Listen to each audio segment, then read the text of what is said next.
Hello hello hello, क्या हाल चाल, क्या हाल चाल। एकदम बढ़िया। तो बच्चों, स्वागत है आपके अपने यूट्यूब चैनल राव शांति फिजिक्स में। आज के इस वीडियो में हम लोग कवर करने वाले हैं इलेक्ट्रिक चार्ज एंड फील्ड के ऑल एनसीईआरटी एग्जांपल्स। बहुत ही शानदार कंसेप्ट मैं आपको दूंगा। एग्जाम्पल बहुत इंपॉर्टेंट होते हैं जिनके बेसिस पर आप एक्सरसाइज को बहुत अच्छे से कर सकते हैं, ठीक है ना।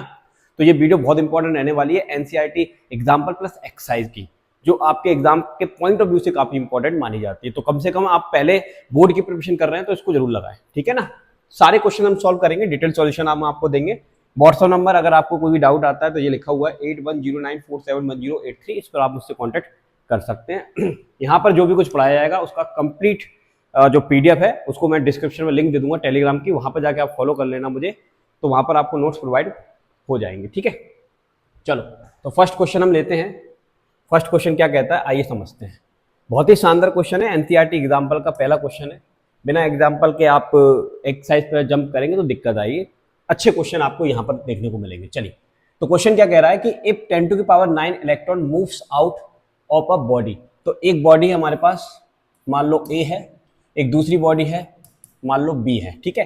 एक बॉडी से दूसरी बॉडी में इलेक्ट्रॉन जंप कर रहे हैं कितने पर सेकेंड, 10⁹ 10⁹ इलेक्ट्रॉन पर सेकेंड जा रहे हैं, ठीक है।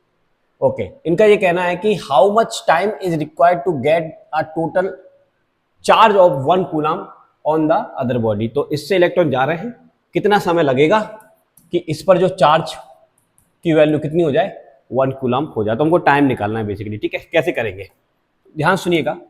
यहां पर एक लाइन है जिसको कैच करना है। ये जो लिखा हुआ है 10⁹ electron move out of a body to another body every second, यानी कि रेट दिया हुआ है इलेक्ट्रॉन के जाने का। तो यहां पर नंबर ऑफ इलेक्ट्रॉन का क्या दे रखा है, रेट दे रखा है, कितना 10⁹ दे रखा है, ठीक है। अच्छा, तो यहां से अगर मैं dn की वैल्यू निकालता हूं, किसकी वैल्यू निकालता हूं, dn की, तो कितनी आएगी 10⁹ dt कर लेता हूं। चलो एक काम करते हैं, इसको इंटीग्रेट कर देते हैं। तो dn का इंटीग्रेशन क्या होता है n, और 10⁹ कांस्टेंट तो बाहर आ जाएगा, अंदर क्या बचेगा dt, और dt का इंटीग्रेशन क्या होता है, यस बिल्कुल सही समझ रहे हो, t होता है।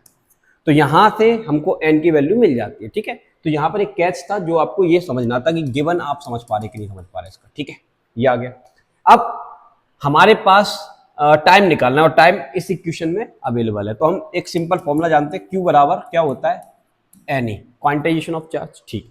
यहां पर चार्ज की वैल्यू हमको 1 कूलम करनी, तो इसको मैंने 1 रखा। n की वैल्यू मेरे को पता है 10⁹ t, और e ऐसे क्या है, हमको टाइम निकालना, तो टाइम को छोड़िए, बाकी सबको नीचे फेंकिए। 10⁹ और e की वैल्यू आपको याद होनी चाहिए 1.6 × 10⁻, क्या होती है, माइनस का 19 कूलम। डन, कोई दिक्कत वाली बात नहीं है यहाँ पर, ठीक है। चलो, अब आप इनको देखेंगे तो यहाँ पर हम थोड़ा सॉल्व कर सकते हैं। ये आ जाएगा आपका 1/1.6 × 10⁻⁻10। कोई दिक्कत, यहाँ से पॉइंट डालोगे तो एक जीरो और ऊपर आ जाएगी।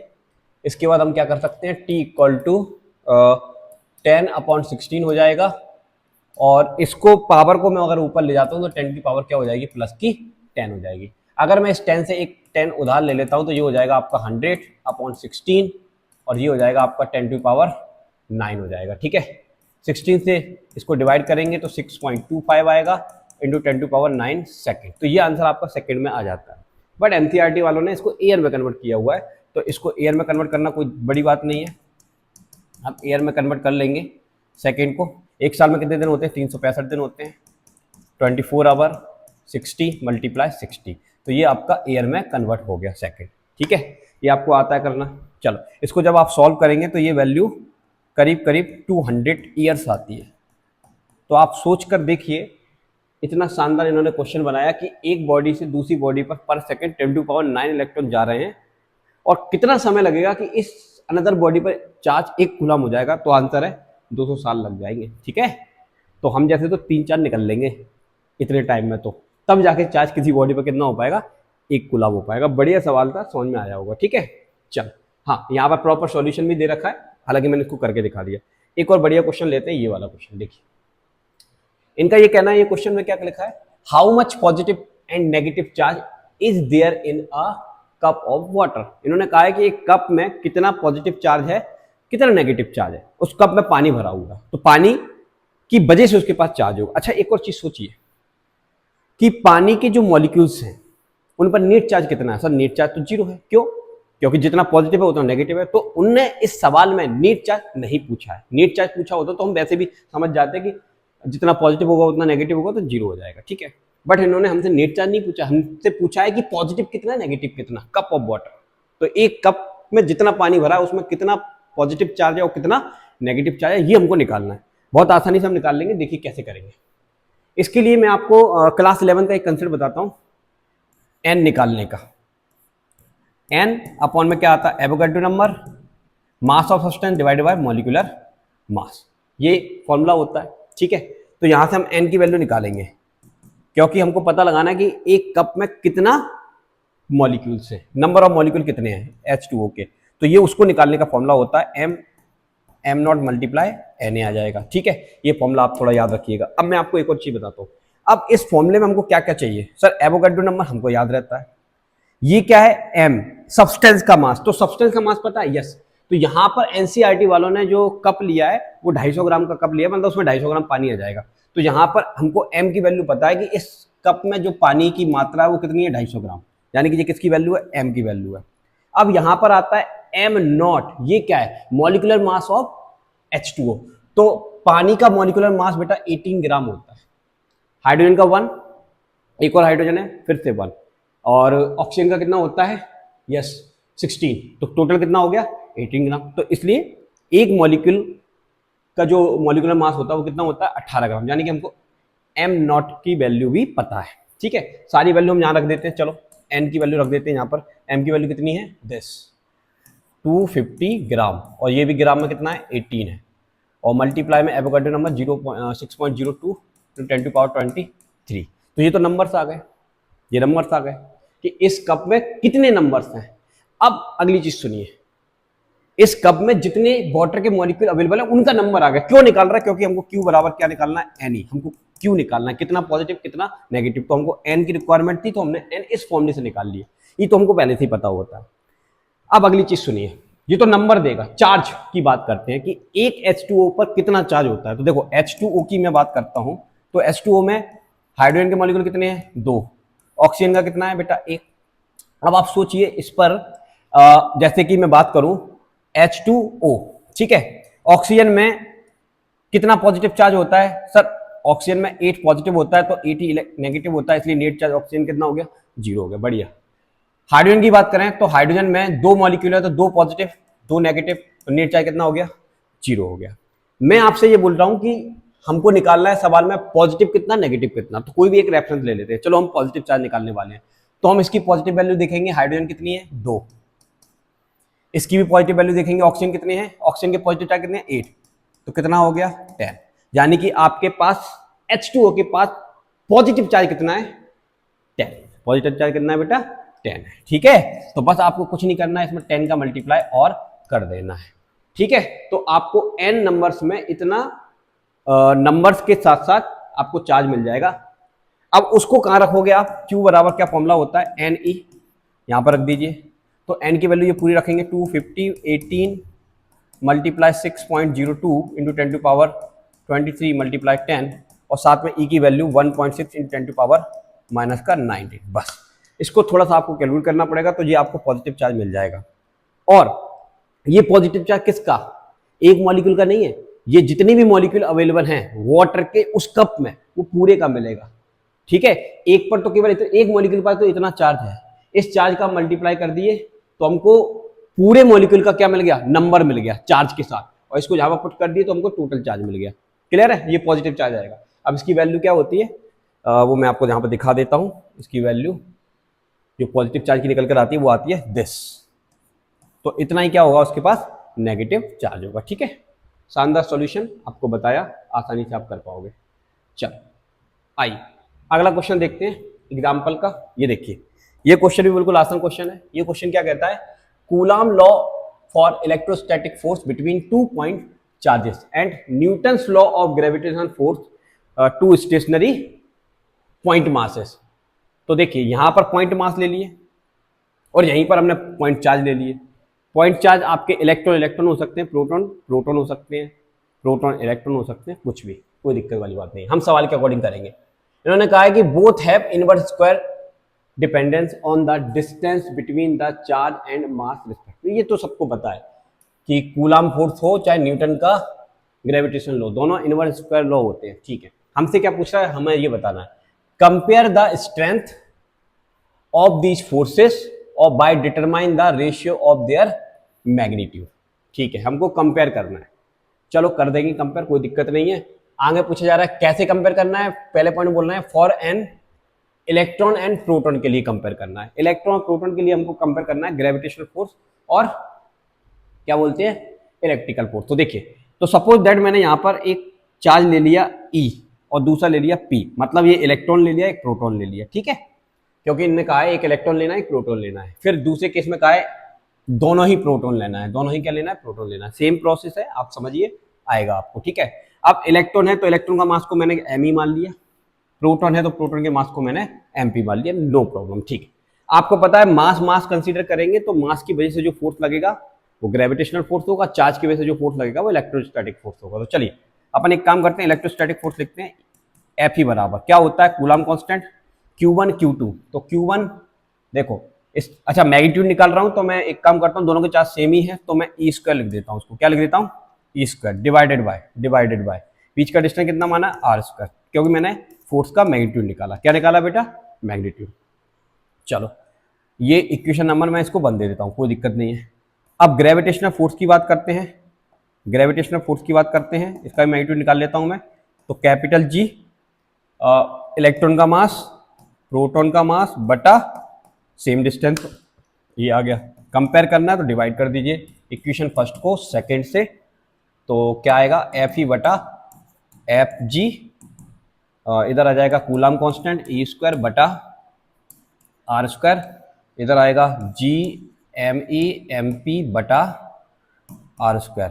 R² से R² मरना चाहिए और यहाँ पे कोई मरने वाली चीज़ें है नहीं है, तो हमें लगता है इसको लिखेंगे कूलाम कांस्टेंट E² बटा Gme MP, ये आ जाएगा। ठीक है, चल अब इसकी वैल्यू को पुट ऑन करना है, आपका आंसर आ जाएगा। ठीक है, तो Fe बटा Fg equal to Coulomb constant की वैल्यू होती है 9 × 10⁹ और E की वैल्यू होती है 1.6 × 10⁻⁻19।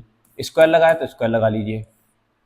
ठीक है, G की वैल्यू होती है 6.67 × 10⁻11। ठीक है बेटा, कोई दिक्कत नहीं है। इलेक्ट्रॉन का मास कितना होता है मुझे याद है 9.1 × 10⁻31 होता है, और प्रोटॉन का कितना होता है 1.67 × 10 कितना होता है -27 होता है। ठीक है, एक बार चेक कर लेंगे, इसको बस सॉल्व करना पड़ेगा, तो सॉल्व मैंने यहाँ पर किया हुआ है पहले से ही, तो ये मास वगैरह मैंने सही रखा है। ठीक है, अब इसको सॉल्व करेंगे तो सॉल्व करके इसकी वैल्यू कितनी आ जाती है, ये वैल्यू आ जाती है 2.4 × 10⁻39। कितनी आती है 2.4 × 10⁻39 आती है। तो अब यदि मैं इलेक्ट्रिकल फोर्स को यहीं रहने देता हूँ, इसको यहाँ भेज देता हूँ, तो आप देखेंगे कि भाई जो ग्रेविटेशनल फोर्स है, सॉरी इलेक्ट्रिकल फोर्स है, वो ग्रेविटेशनल फोर्स के कंपैरिजन में 2.4 × 10⁻39 यानी कि ग्रेविटेशनल फोर्स से इतने गुना स्ट्रॉन्गर होता है। इसलिए जब भी आप चीज़ों को रगड़ते हैं ना, छोटे छोटे पेपर पार्टिकल के पास ले जाके रगड़ी हुई चीज़ को ले जाते हैं, तो वो पार्टिकल उसकी तरफ जंप करना स्टार्ट कर देते हैं, जबकि ग्रेविटी का फोर्स इतनी बड़ी अर्थ होने के बावजूद भी इस छोटी सी पेन ने रगड़ने के बाद उन छोटे छोटे पार्टिकल को उठा लिया। उसका रीजन क्या है, yes this is the reason, क्योंकि इलेक्ट्रिकल फोर्स ग्रेविटेशनल फोर्स से 10⁻39 टाइम्स स्ट्रॉन्गर होता है, इसलिए वो चीज़ों को हाल की हाल ग्रेविटी के अगेंस्ट अट्रैक्ट कर लेता है, तो ये स्ट्रॉन्गर फोर्स है। अब सेम प्रोसेस यहाँ पर आपको प्रोटॉन के लिए अप्लाई करनी है, तो जहाँ पर मास ऑफ प्रोटॉन आ जाएगा, बाकी सेम चीज़ रहेगी, तो उसको करिए आप, ये आपके लिए छोड़ रहा हूँ मैं। ठीक है, बाकी ये PDF मिलेगी आपको, उसमें सॉल्यूशन भी देखने को मिलेगी। अच्छा, एक और चीज़ पूछी गई है, कोई बात नहीं, इसी क्वेश्चन में एक और बात कही गई है। सेकंड पॉइंट में बोल रहे हैं कि estimate the acceleration of electron and proton due to electrical force of their mutual attraction when they are 1 angstrom, मतलब इतनी दूर आप रख देंगे तो उनके बीच में म्यूचुअल अट्रैक्शन जो होगा उसके लिए हमको एक्सेलरेशन बताना है। ठीक, कोई दिक्कत नहीं है, बिल्कुल आसान बात है। आइए बताते हैं आपको, चलो यहां पर आइए।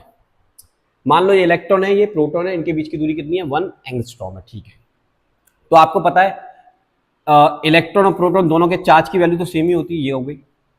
आर आपको दिया 1 angstrom, 1 angstrom 10 to power minus का 10 मीटर होता है, ठीक है। इलेक्ट्रॉन का मास गिवन है, प्रोटॉन का मास गिवन है, नहीं है तो हम याद भी कर लेते, कोई बड़ी बात नहीं है। चलो अब यहां पर एक चीज समझिए, इनके बीच में फोर्स लग रहा है, उसकी वजह से इनमें एक्सेलरेशन आएगा।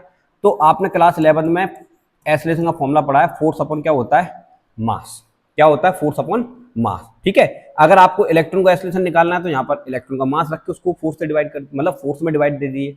और अगर आपको प्रोटॉन का निकालना है तो आप फोर्स में प्रोटॉन का मास रख के उसको डिवाइड कर दीजिए, तो दोनों के एक्सेलरेशन हमको मिल जाएगी। वैसे हमको एक चीज पता है, सोच के देखिए कि प्रोटॉन का मास ज्यादा होता है तो उसका एक्सेलरेशन कम आएगा, इलेक्ट्रॉन का मास कम होता है इसलिए उसका एक्सेलरेशन ज्यादा आएगा। मतलब सेम फोर्स के लिए मास के डिफरेंस की वजह से एक्सेलरेशन डिफरेंट हो सकता है, ठीक है, उसी सेम फोर्स के लिए। तो हम कैलकुलेशन करना चाहे तो कर सकते हैं। फोर्स का फॉर्मूला हमें पता है क्या होता है, कूलाम कांस्टेंट Q1 Q2 बटा आर स्क्वायर। तो यहाँ पर Q1 Q2 दोनों का सेम चार्ज होने की वजह से Q स्क्वायर लिख दिया, बटा में आर स्क्वायर लिख दिया, ठीक है। Q की वैल्यू 9 10 टू पावर 9, Q की value 1.6 in 10 to power minus का 19। इसको आप रखेंगे, थोड़ा सा सिंप्लीफाई करेंगे, ये आपको म्यूचुअल फोर्स मिल जाएगा इलेक्ट्रॉन और प्रोटॉन के बीच लगने वाला। अब ये फोर्स को आप यहां पर रखना है और प्रोटॉन के मास से डिवाइड करेंगे तो प्रोटॉन का एक्सेलरेशन निकलेगा। इसी फोर्स को यहां रखना है, इलेक्ट्रॉन के मास से डिवाइड करेंगे तो इलेक्ट्रॉन का एक्सेलरेशन निकल आएगा। तो दोनों के एक्सेलरेशन निकलते हैं, तो ये उनके आंसर्स आते हैं, यहाँ पर लिखे हुए हैं, ठीक है। और इन दोनों के बीच लगने वाला जो फोर्स है उसकी वैल्यू क्या होती है, 2.3 इन 10 टू पावर माइनस का 8 न्यूटन होती है। बहुत सिंपल है, आप आराम से इसको कैलकुलेट कर सकते हैं, ठीक है। चलिए एक बढ़िया क्वेश्चन मैं आपको बता देता हूँ, ये वाला देखिए। थोड़ा सा पानी पिएंगे फिर कार्यक्रम को आगे बढ़ाएंगे।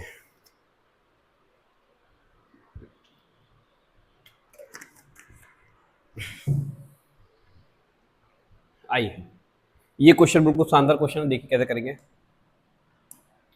अच्छा देखिए क्या लिखा है, अ चार्ज मेटालिक स्फीयर ए, एक चार्ज मेटालिक स्फीयर है अपने पास ए, ये वाला, ये this, okay, suspended by nylon thread, इसको नाइलॉन के थ्रेड से सस्पेंडेड किया गया है, ऐसे लटकाया गया है, ठीक है, okay, no problem. Another charge metallic sphere B, एक दूसरा मेटालिक चार्ज स्फीयर है बी, ठीक है, by an insulating handle is brought close to A, इसको इंसुलेटिंग हैंडल से पकड़कर इसके पास ला रहा है, ठीक है, कोई दिक्कत नहीं है, ठीक है, ठीक है, आगे तक पढ़ लिया, यहाँ तक पढ़ लिया, सो इन फिगर दिख लिया हमने। The resulting repulsion of A is noted for example bye shining a beam of light and measuring the deflection of its shadow on screen. तो ये भाई इधर की तरफ डिफ्लेक्ट हो जाता है, क्योंकि इस पर भी सेम चार्ज है, इस पर भी सेम चार्ज है, तो सेम चार्ज की वजह से इसमें डिफ्लेक्शन आ जाता है, ये हमको स्क्रीन पर दिखता है, ठीक है। अच्छा, एक चीज यहां पर डायग्राम में बताई गई है, एनसीईआरटी का ये डायग्राम है, तो यहां पर ये बताया गया कि एक बॉडी पर चार्ज, मान लो इस पर चार्ज Q है तो इस पर चार्ज कितना है, Q डैश है, दोनों पर डिफरेंट चार्ज है, ठीक है। अब यहां पर एक चीज समझिए, इन्होंने ये कहा है कि sphere A and B are touched by uncharge sphere C and D, यानी कि इसको लेकर आए एक दूसरे के पास, वो डिस्टेंस इन्होंने बताया क्या कहीं सवाल में, सवाल में डिस्टेंस बताया क्या इन्होंने, कहीं लिखा है, देखिए जरा एक बार पढ़ के, बड़ा सवाल है, हाँ ये लिखा हुआ है 10 सेंटीमीटर। तो यानी कि इसके पास जब बी को लेकर आते हैं तो कितनी दूरी पर रखते हैं, 10 सेंटीमीटर। 10 सेंटीमीटर को सिंप्लीफाई करने के लिए मैंने अभी उसको आर मान लिया, जस्ट एग्जाम्पल, ठीक है, आर मान लिया। आगे की प्रोसेस में बोला है कि ए और बी को टच कराया है अनचार्ज स्फीयर सी और डी से। चलिए, तो इसके बाद की कहानी ये है, पहले इसको यहां पर लाके रख दिया, तो इस समय इनिशियल फोर्स में निकालना चाहूं तो ये आएगा, ओल्ड फोर्स बोल देता हूं, कूलाम कांस्टेंट Q1 Q2 बटा आर स्क्वायर। तो Q1 इसका चार्ज मतलब Q, Q2 इसका चार्ज मतलब Q डैश, ये, और इनके बीच की दूरी 10 थी, उसको मैंने अभी R कंसीडर किया हुआ, कोई दिक्कत वाली बात नहीं है। अब न्यू सिचुएशन में हमने क्या किया, ये ओल्ड हो गई, तो न्यू सिचुएशन में क्या किया, ए को टच कराया सी से, तो सेम आइडेंटिकल है, तो चार्ज का डिस्ट्रीब्यूशन होता है कैसे, हाफ हाफ। अगर इस पर Q चार्ज है तो इसको कितना मिल जाएगा, Q/2, इसको भी कितना मिल जाएगा, Q/2। इसका Q डैश है तो Q डैश बाई 2, इसको मिल जाएगा Q डैश/2, कोई दिक्कत नहीं है। उसके बाद इन्होंने क्या किया, अकॉर्डिंग टू क्वेश्चन, आगे पढ़ लेते हैं, then remove and B is brought closer to A, ठीक है, इसको रिमूव करा, सी को अलग किया, डी को अलग किया, उसके बाद ए पर अब चार्ज जो बचा है QI2 चार्ज बचा हुआ है और बी पर जो चार्ज बचा हुआ है Q-2 बचा हुआ है। जब इसको रिमूव किया गया उसके बाद जब मैं इसको इसके पास लेकर आता हूं ए के पास, किसके पास लेकर आ रहा है, ए के पास लेकर आ रहा है सी फिगर में, तब कितनी डिस्टेंस पे लेकर आ रहा हूं मैं, यहां पर लिखा हुआ है इन्होंने, कहां लिखा हुआ है, ढंग से पढ़ते हैं फटाफट से, यस 5 सेंटीमीटर। तो पहले कितनी दूरी पर रखा था, जब इनको अनचार्ज से टच नहीं कराया था 10 पर, उसको मैंने आर माना था। टच कराने के बाद चार्ज का डिस्ट्रीब्यूशन हो गया, आधा आधा चार्ज हो गया, उसके बाद उनको रिमूव किया गया। रिमूव करने के बाद ए के पास चार्ज है QI2 और इसके पास चार्ज है Q-2। अब बी को ए के पास लेकर आता हूं लेकिन 5 सेंटीमीटर पे लेकर आता हूं, तो भाई 10 का आधा ही है ना, तो इसको मैंने क्या मान लिया, R/2 मान लिया, नो प्रॉब्लम। तो अब न्यू सिचुएशन में फोर्स आपका आ जाएगा ये कूलम कांस्टेंट Q1 Q2 बटा R², Q1 के प्लेस पर QI2, Q2 के प्लेस पर Q-2, ये आ गया। ठीक है, अब हम इसको थोड़ा सॉल्व करेंगे। तो इसको हमने सॉल्व किया, ये था हमारे पास न्यू फोर्स में K Q/2 मल्टीप्लाई Q-QI2 बटा R/2 का होल स्क्वायर, यही था। इसको सॉल्व करेंगे तो K Q-2 4 हो जाएगा, R² और नीचे वाला 2 ऊपर जाएगा तो 4 ऊपर चला, तो 4 से 4 कट जाएगा, तो आपको मिलेगा K Q बटा R² न्यू फोर्स। तो आप ये न्यू फोर्स देखिए और ये आप ओल्ड फोर्स देखिए, क्या दोनों की वैल्यू सेम है, यस दोनों की वैल्यू सेम है। तो यानी कि इन्होंने इतना बड़ा सवाल बनाया, घुमा फिरा के ये सारी चीजें सिखाई हमको, ठीक है, कि आइडेंटिकल स्फीयर को जब हम टच कराते हैं तो चार्ज कैसा होता है, आधा आधा हो जाता है। बस मुझे ऐसा लगता है इस सवाल में यही टेस्टिंग थी यहाँ पर। बाकी तो इन्होंने इस तरह से उसको सेट किया है कि जो फोर्स पहले लग रहा था वही फोर्स बाद में भी लगा। ठीक है, चल कितना बढ़िया, अच्छा सवाल था। चल आगे बढ़ जाते हैं, अब आगे बढ़ेंगे। अब ये वाला क्वेश्चन देखिए, ये बहुत इजी क्वेश्चन माना जाता है, कुछ नहीं है इसमें। देखो ये क्वेश्चन क्या कहता है, consider there charge Q1 Q2 Q3। तो यहां पर हमारे पास Q1 Q2 और Q3 है, ठीक है। वर्टेक्स पर रखे हुए हैं, साइड दे रखी है इसकी L L L, ठीक है, कोई दिक्कत नहीं है। What is the force on a charge Q? इनके बीचों बीच एक चार्ज Q रखा हुआ है, इस पर हमको नेट फोर्स निकालना है, ठीक है। Place at the centroid, centroid किसको कहते हैं, जो मीडियन यहाँ पर कट हो जाती है उसको सेंट्रॉइड कहते हैं। चलो ये हमें पता है, तो हमको यहाँ पर नेट फोर्स निकालना। देखो इसको शॉर्टकट में करके दिखाता हूँ मैं। पहले आप एक फॉर्मूला याद कर लो, F इक्वल टू रिजल्टेंट निकालने का फॉर्मूला होता है 2A cos θ/2। ये फॉर्मूला आप याद रखिए। ये फॉर्मूला हम तब अप्लाई कर सकते हैं जब A वेक्टर और B वेक्टर दोनों के बीच एंगल थीटा हो और उन दोनों के मैग्नीट्यूड बराबर हो, यानी कि A वेक्टर का मैग्नीट्यूड B वेक्टर के मैग्नीट्यूड के बराबर हो। क्लास 11 का कंसेप्ट है, कोई खास बात नहीं है। तो दोनों के मैग्नीट्यूड सेम हो, उनके बीच एंगल थीटा हो, तो रिजल्टेंट निकालने का ये फॉर्मूला होता है R2A cos θ/2। अगर हम फोर्स निकालें तो यहाँ पर फोर्स आ जाएगा और यहाँ पर सेम फोर्स वाले वैल्यू आ जाएगी, और बस एंगल मैंगल देख के आप रख सकते हैं। चलिए ये फॉर्मूला हम इसमें यूज करेंगे, जरूरत पड़ेगी तो। फिलहाल देखिए, अब यहाँ पर जो चार्ज रखा हुआ है Q1, वो इस पर फोर्स लगाएगा नीचे की तरफ, क्योंकि ये भी प्लस का है, ये भी प्लस का है, और सभी चार्जेस की वैल्यू कहती है इक्विलेटरल एंगल Q है। कितना माना है इसको, Q माना है, तो भाई इसको भी Q माना है, इसको भी Q माना है, इसको भी Q माना है। तो ये वाला चार्ज इस पर फोर्स और रिपल्सन लगाएगा नीचे की तरफ। आगे तरफ लगाएगा बेटा, नीचे की तरफ। इसको मैं कैसे लिखूंगा, फोर्स किस पे लग रहा है, इस पॉइंट को O मान लेता हूं, ठीक है। तो फोर्स किस पे लग रहा है, O पॉइंट पर। लगा कौन रहा है, A पॉइंट पर रखा चार्ज, दिस। क्लियर है, कोई दिक्कत वाली बात नहीं है। अब इनके बीच की दूरी हमको पता होनी चाहिए। फिलहाल अभी डिस्टेंस की भी जरूरत नहीं पड़ेगी, यहां से यहां तक का जो डिस्टेंस है AO है, कितना है, AO है। तो मैं इसको क्या लिख सकता हूं, कूलम कांस्टेंट Q1 Q2 बटा R²। तो R के प्लेस पर क्या आ जाएगा, OA आ जाएगा, दिस। बस सिंपल, ये यहाँ पे लिख रखा है मैग्नीट्यूड में, ठीक है। अब ये वाला जो चार्ज है, ये इस पर फोर्स लगाएगा दिस वे। इसको कैसे लिखेंगे, force on O due to C पर रखे चार्ज के कारण लग रहा है। तो इसकी वैल्यू भी आपकी सेम ही होगी, कूलम कांस्टेंट Q² बटा यहाँ से यहाँ तक का डिस्टेंस सेम ही है। देखो ये डिस्टेंस, ये डिस्टेंस, ये डिस्टेंस, ये सब सेम है। यहाँ लिख भी देता हूँ मैं आपका, OA OB बराबर OC, सब सेम ही है। तो ये भी आपका कितना आ जाएगा, OC का होल स्क्वायर, ठीक है। ये वाला चार्ज इस पर रखे चार्ज पर ऐसे फोर्स लगाएगा दिस वे, तो इसको कैसे लिखेंगे, force on O due to B, Coulomb constant Q1 Q2 बटा आर स्क्वायर, तो आर की वैल्यू ओ बी आ जाएगी, ओ बी का स्क्वायर। अब आप एक चीज देखिएगा जरा ध्यान से, क्या देखेंगे, ध्यान देखिए, आपको बताता हूं। देखो ये वाला फोर्स इधर लग रहा है, ये वाला फोर्स इधर लग रहा है, इनके बीच का जो एंगल होता है बेटा वो 120 डिग्री होता है। कितना होता है, 120 डिग्री। तो 120 डिग्री पर हम क्या करेंगे, इस पॉइंट पर इस वेक्टर और इस वेक्टर का रिजल्टेंट निकाल लेते हैं। तो ये देखिए ध्यान से, ये इस पॉइंट की मैं बात कर रहा हूं, ओ पर है, यहां पर एक फोर्स ऐसे काम कर रहा है जिसका नाम है ओ बी वैक्टर, और इसी पॉइंट पर एक फोर्स ऐसे काम कर रहा है जिसका नाम है, क्या नाम है बेटा, एफ ओ सी वैक्टर। तो इनका रिजल्टेंट बीच में कुछ आएगा क्योंकि इनके बीच में 120 डिग्री का एंगल है। तो देखो अभी मैंने फॉर्मूला बताया था, क्या बताया था formula, r equal to 2a cos theta by 2, यही बताया था। चल इसको अप्लाई करते हैं, हमको फोर्स निकालना है। तो इन दोनों का रिजल्टेंट फोर्स मैं मान लेता हूँ एफ डैश, तो इसको एफ डैश लिखा। 2a का मतलब क्या है, सेम फोर्स, मतलब सेम मैग्नीट्यूड, दोनों का मैग्नीट्यूड सेम ही है, तो उसको मैं एफ ही मान लेता हूँ, कोई दिक्कत नहीं है।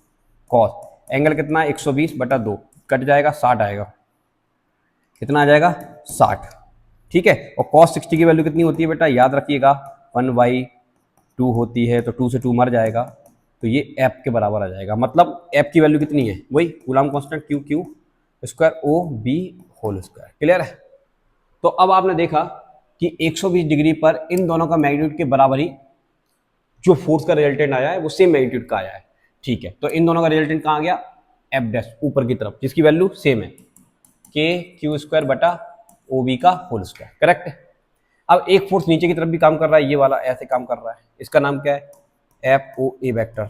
इसकी वैल्यू भी कैसी है, सेम है बेटा, इसकी वैल्यू भी कैसी है, सेम है, और उसकी वैल्यू भी कैसी है, सेम है। और इनके बीच एंगल कितना आ रहा है, 180, और 180 डिग्री पर जो रिजल्टेंट होता है बेटा, क्योंकि अगर आप यहाँ पर 180 रखेंगे ना तो 2 से कटेगा, और cos 90 की वैल्यू 0, तो आपका नेट फोर्स कितना आ जाएगा, 0, ठीक है।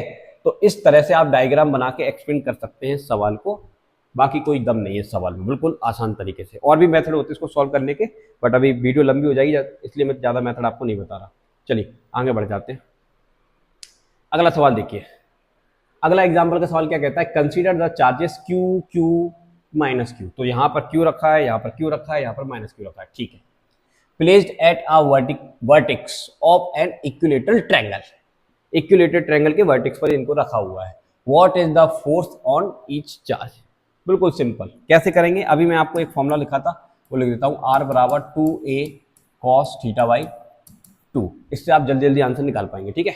सुनो, सबसे पहले तो ये वाला चार्ज इस चार्ज पर फोर्स लगाएगा, कौन सा फोर्स लगाएगा, फोर्स ऑफ अट्रैक्शन ऊपर की तरफ। उसको लिखने का तरीका क्या आता है, force on B due to C, सही है, कोई दिक्कत नहीं है। ये वाला चार्ज इस चार्ज पर फोर्स लगाएगा रिपल्सन का, जिसको लिखने का तरीका क्या है, फोर्स किस पर लगा रहा है, बी पर, और लगा कौन रहा है, ए। अगर मैग्नीट्यूड लिखना चाहो तो लिख लो, कोई दिक्कत नहीं है, कूलाम कांस्टेंट चार्ज सेम ही है, क्यू क्यू क्यू स्क्वायर आ जाएगा, और बीच की दूरी कितनी है, एल स्क्वायर, ये आ जाएगा। इसी तरह से इसको भी लिख लो, के क्यू स्क्वायर बटा एल स्क्वायर आ जाएगा। अब ये देखो, ये एंगल 60 डिग्री है, टोटल कितना होता है 180, तो ये कितना बचेगा, 120 डिग्री बचेगा। तो 120 डिग्री पर अभी मैंने आपको बताया था कि इनका जो रिजल्टेंट आएगा वो इधर की तरफ आएगा, यानी कि इन दोनों का रिजल्टेंट आएगा इनके बीचों बीच। ये फोर्स की वैल्यू हमको निकालनी है, तो बहुत आसान है, उस फॉर्मूले से निकालेंगे। कैसे निकालेंगे, देखो 2 कोई भी एक फोर्स, इसको मैं मान लेता हूँ F1 मान लेता हूँ, मतलब इस लोकेशन पे, अरे बी ने मान लेता हूँ, चलो बी लोकेशन का फोर्स निकालना है ना, तो हम इसको बी लिख लेते हैं, ठीक है। तो फॉर्मूला क्या है, कॉस थीटा बाई 2, थीटा 120 है तो मानी 60 डिग्री हो जाएगा कुल मिला के।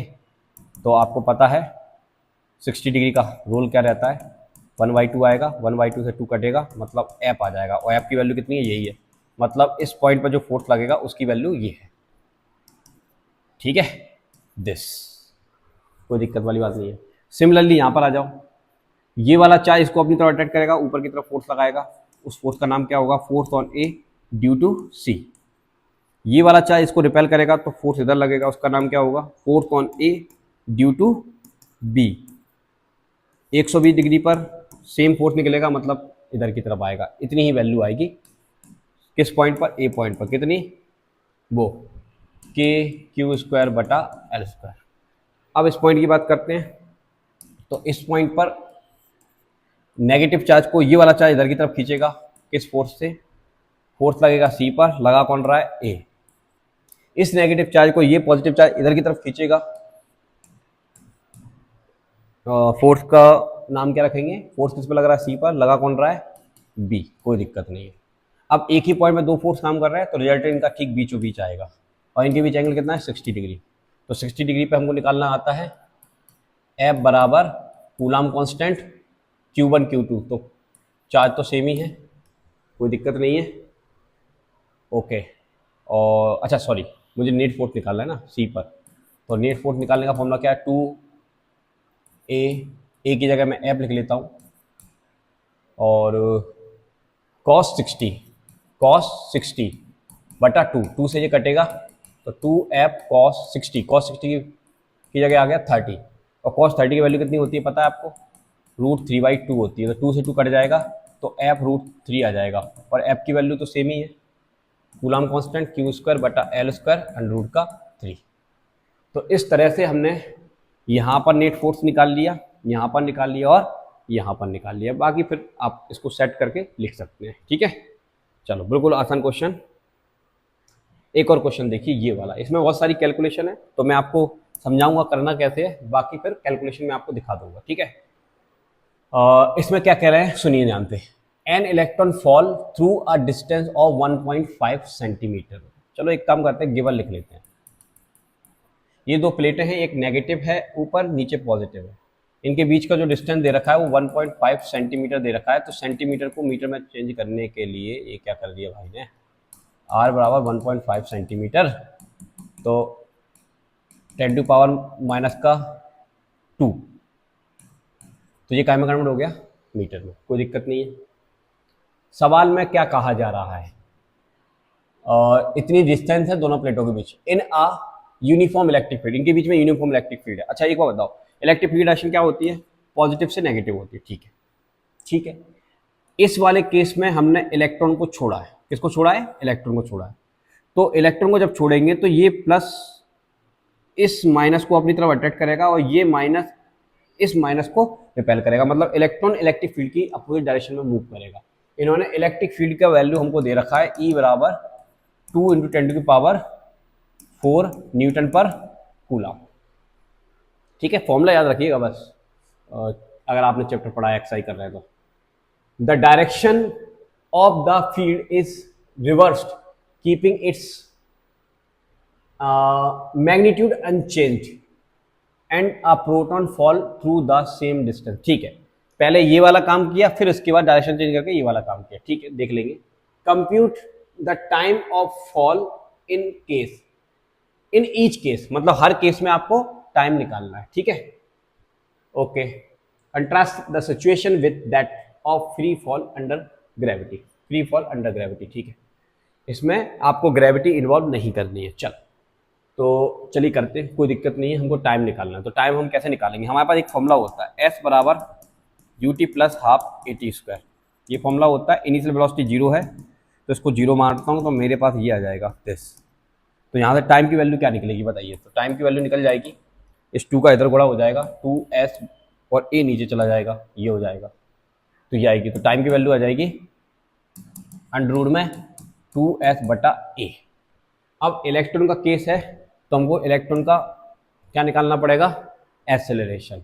और डिस्टेंस हमको सवाल में दे रखा है तो हम इलेक्ट्रॉन का क्या बता देंगे? टाइम बता देंगे। चलो तो अब बात करते हैं एक्सेलरेशन की। तो एक्सेलरेशन का फॉर्मूला क्या होता है? Force upon mass. तो यहाँ पर जब हम इलेक्ट्रॉन का एक्सेलरेशन निकालेंगे तो इलेक्ट्रॉन का ही हमको क्या लेना पड़ेगा? फोर्स लेना पड़ेगा, सॉरी मास लेना पड़ेगा। तो अब हमको क्या चाहिए? फोर्स चाहिए। क्या हमको फोर्स पता है? नहीं पता है। तो अब हम फोर्स कैसे निकालेंगे? तो फोर्स निकालने का फॉर्मूला होता है E × Q। हम सर यही फॉर्मूला क्यों लगा रहे हैं? कूलाम फोर्स का फॉर्मूला क्यों लगा रहे हैं? तो कूलाम फोर्स का फॉर्मूला 2 पॉइंट चार्ज के बीच लगता है। यहाँ पर इलेक्ट्रिक फील्ड में चार्ज को दौड़ा रहा है तो इलेक्ट्रिक फील्ड वाला फॉर्मूला लगाओगे ना, तो ये वाले फॉर्मूले से आंसर आएगा। तो देखिए अब ये गिवन है, ये तो हमको पहले से ही पता है, ठीक है। तो यहां से देखो E की वैल्यू रखेंगे, Q की वैल्यू हमको पता रहती है, दोनों का मल्टीप्लाई करेंगे, फोर्स आएगा। फोर्स आएगा, उसकी वैल्यू को यहां रखेंगे तो इलेक्ट्रॉन का एक्सेलरेशन आएगा। इलेक्ट्रॉन का एक्सेलरेशन रखेंगे यहां पर और s की वैल्यू रखेंगे तो क्या निकल जाएगा? इलेक्ट्रॉन के नीचे गिरने या ऊपर जाने का क्या निकल जाएगा? टाइम निकल जाएगा। सेम सिचुएशन आपको इसमें भी फॉलो करनी है। अब बस बाकी बची है कैलकुलेशन, तो कैलकुलेशन मैं आपको दिखा देता हूँ यहाँ पर। ये मैंने पूरा कर रखा है इसको। इलेक्ट्रिक फील्ड गिवन है, डिस्टेंस गिवन है, इलेक्ट्रॉन का टाइम और प्रोटॉन का टाइम निकालना है। दोनों के लिए फोर्स सेम ही रहेगा क्योंकि सेम इलेक्ट्रिक फील्ड है। दिस डायरेक्शन चेंज करने से कोई फर्क नहीं पड़ रहा, मैग्नीट्यूड थोड़ा ना चेंज कर रहा है अपन, ठीक। तो फोर्स आपका इतना आ जाता है। इसके बाद की कहानी मैंने अभी आपको बताई थी, आपको एक्सेलरेशन निकालना पड़ेगा। तो ये आप बिल्कुल सही तरीके से कैलकुलेशन कर पाते हैं तो आप इसका एक्सेलरेशन इतना निकाल देंगे इलेक्ट्रॉन का। उसके बाद ये फॉर्मूला मैंने आपको बताया था, यहाँ पर एस था, एस की जगह यहाँ पे इन्होंने एच लिखा हुआ है, नो प्रॉब्लम। यहाँ पे एच की वैल्यू वही है 1.6 और बस कैलकुलेशन करना है। कैलकुलेशन के लिए अगर आप चाहें तो इसको ले सकते हैं। इसमें थोड़ा मैं कैलकुलेशन नहीं कर रहा हूँ, बाकी मैंने बैच में इसको पूरा सॉल्व करके दिखाया हुआ था अच्छे से, क्योंकि टाइम वेस्ट बहुत होता है। तो ये तो आप कर सकते हैं, कोई बड़ी बात नहीं है, मैथमेटिक्स है, समझ गए। तो इस तरह से आप इलेक्ट्रॉन का टाइम निकाल लेंगे, इतना आ जाएगा। सेम प्रोसेस अप्लाई करेंगे, प्रोटॉन का टाइम निकालेंगे, इतना आ जाएगा, कोई दिक्कत नहीं है। बस आपको मुझे समझाना है कि वहां तक आपको पहुंचना कैसे है। चलिए, ये भी एक आसान क्वेश्चन है, इसको बहुत ज़्यादा कैलकुलेशन है इसलिए मैं आपको यहीं पर समझाऊंगा। इसको सॉल्व करके रखा हुआ है यहाँ पर। क्वेश्चन क्या कह रहा है, 2 point charges Q1 and Q2। कहाँ है Q1 Q2? सर यहाँ है, एक ये है Q1 और एक ये है Q2। ठीक है, एक बार देख लेते हैं बोर्ड पूरा आ रहा है कि नहीं आ रहा।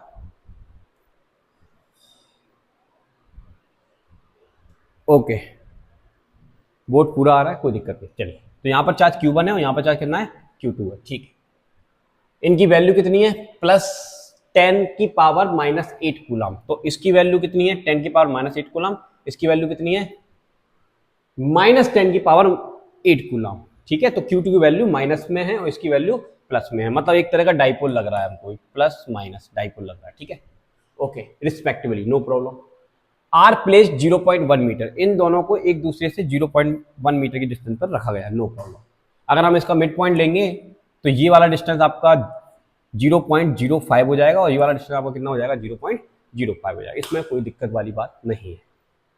आगे, calculate the electric field at point A, B and C. 3-4 जगह इलेक्ट्रिक फील्ड निकालनी है। पहले तो पॉइंट ए पर निकालनी है, फिर पॉइंट बी पर निकालनी है और फिर पॉइंट सी पर निकालनी है। बहुत आसान क्वेश्चन है, आराम से आप कर जाओगे। ठीक है, कैसे करेंगे ध्यान देखना।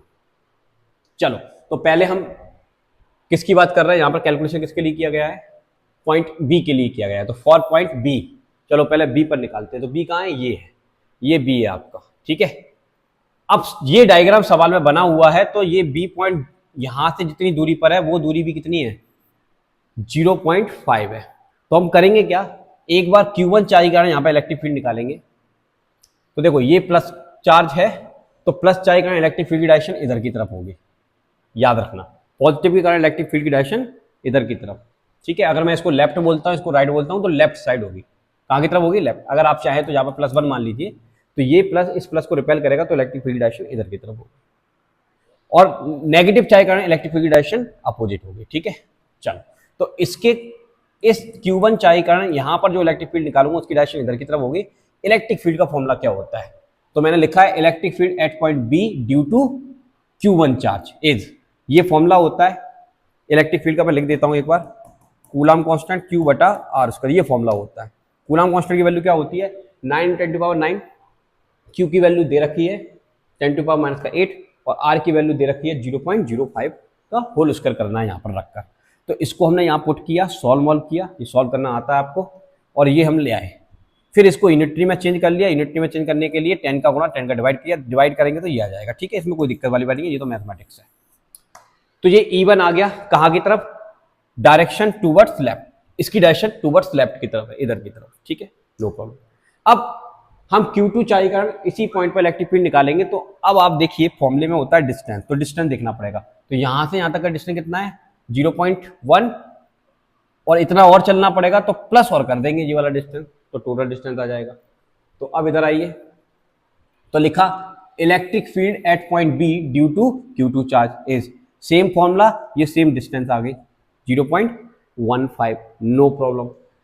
इसको आप सॉल्व कर लेंगे अच्छे से, काटा पीटी करेंगे तो ये वैल्यू आती है। इसको यूनिटरी में कन्वर्ट कर लिया, ये आ गया। ठीक है, इसकी डायरेक्शन कहाँ है, डायरेक्शन टूवर्ड राइट साइड, ये इधर की तरफ काम करेगा।